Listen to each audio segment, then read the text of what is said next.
Well, again, this goes back to players creating value for themselves.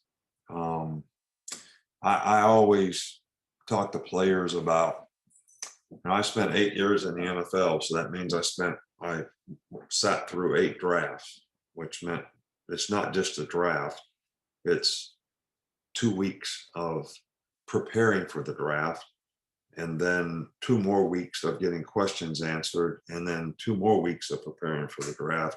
So I'm talking about listening to 1,000 draft reports.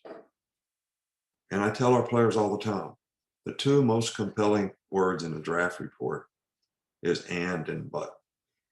All right, so they read the player, and I'll take a defensive back.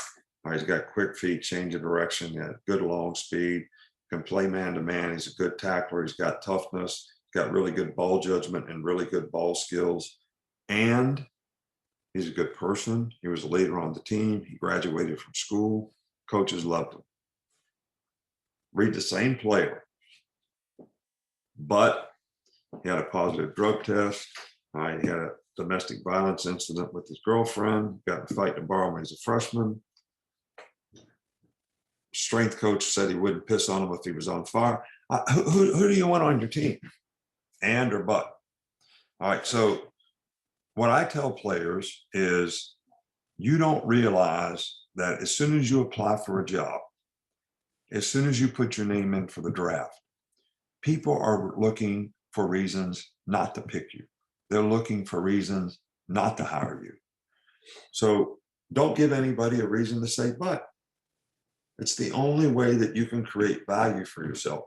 So that and but, what came after that had nothing to do with what the player was, but it had a significant impact on where the player got picked. So this is an analogy that I use all the time with players to try to get them to understand, how do I create value for myself in my future for what I want to accomplish? And it goes right back to, yeah, I might have to edit my behavior a little bit. When